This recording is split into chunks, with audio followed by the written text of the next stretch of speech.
Subscribe to our YouTube channel and press the bell icon to get the latest updates. On November 13th, the US House of Representatives conducted its first impeachment inquiry against President Donald Trump. This doesn't mean that Trump is impeached or necessarily will be, but rather that the case against him has been brought front and center to the public. It all began last month when an anonymous whistleblower complained about a phone call exchange between Trump and Ukrainian President Volodymyr Zelensky that took place on 25th July of this year. To get to the bottom of the case, two key witnesses were brought to the table: Bill Taylor, acting ambassador to Ukraine, and George Kent, the State Department official who oversees Ukraine policy. Republicans and Democrats both grilled them with questions, but it would seem the Republicans really had it out for them. Here are 5 quick highlights of the inquiry. Republican Representative John Radcliffe's line of questioning started as quickfire, but ended in a backfire. He first asks Taylor a question about Ukrainian President Zelensky's feeling pressured during the phone call, then retracts the question, then asks for a suspension that eventually causes laughter in the House. So, in this impeachment hearing today, where we impeach presidents for treason or bribery or other high crimes, where is the impeachable offense in that call? Are either of you here today to assert there was an impeachable offense in that call? Shout it out. Anyone? Mr. Ratcliffe, if I can just respond, let me just reiterate that I'm not here. I've got 1 minute left. I know you only got a minute left. I've just got 30. Please allow the witness. You asked the witness a question. The witness I'll withdraw the question. Let me just make this. And I'm not here to take one side or the other. That's your Ambassador, decision. let me answer this. The Let me ask you this question. The general will suspend. Suspend the time. Ambassador please. Taylor, would Suspend you like to time, answer the please. question? Suspend the time, please. I withdrew the question. The gentleman will suspend. We will suspend the clock. Suspend the clock Suspend the at clock. 1 minute, please. Ambassador Taylor, would you like to respond to the question?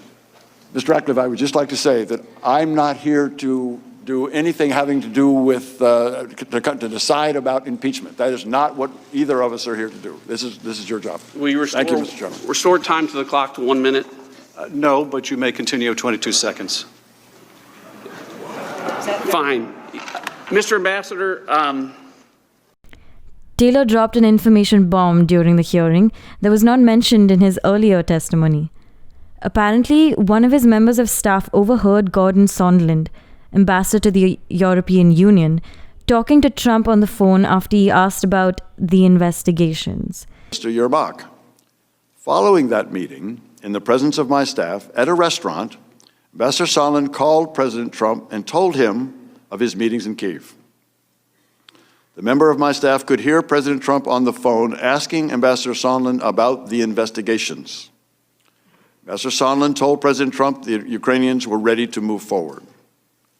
Following the call with President Trump, the member of my staff asked Ambassador Sandlin what President Trump thought about Ukraine. Ambassador Sandlin responded that President Trump cares more about the investigations of Biden, which Giuliani was pressing for. Republican Representative Devin Nunez ripped into the witnesses, but also the credibility of the whole hearing, which he thought was a theatrical performance put on by the Democrats. We're supposed to take these people at face value when they trot out a new batch of allegations. But anyone familiar with the Democrats' scorched earth war against President Trump would not be surprised to see all the typical signs that this is a carefully orchestrated media smear campaign. For example, after vowing publicly that impeachment requires bipartisan support, Democrats are pushing impeachment forward without the backing of a single Republican. The witnesses deemed suitable for television by the Democrats were put through a closed-door audition process in a cult-like atmosphere in the basement of the Capitol, where Democrats conducted secret depositions, released a flood of misleading and one-sided leaks, and later selectively released transcripts in a highly staged manner. President Trump's explosive tweets also found a place in the hearing. The president tweeted multiple times about this hearing, and he put in all caps, "Never Trumpers." Mr. Kent, are you a never Trumper? I am a career non-professional who serves whatever president is duly elected and carries out the foreign policies of that president in the United States, and I've done that for 27 years for 3 Republican presidents and 2 Democrat presidents. Ambassador Taylor, are you a never Trumper? No, sir. Steve Castor, the lawyer for Republicans, has been roasted on social media for diverting attention towards the Biden family. Watch how he tries and fails to get Taylor and Kent to talk about Hunter Biden's job qualifications. Was Hunter Biden a corporate governance expert? I have no idea what Hunter Biden studied at university or what his CV says. Like, is he the Jeffrey Sonnenfeld of the Ukraine? I have no awareness or knowledge of what his background was and what he may have done on the board of Burisma. So you don't know whether he has any business experience in Ukraine prior to joining Burisma's board? I've heard nothing about prior experience. Okay. No. Do you know if he speaks Ukrainian? I do not.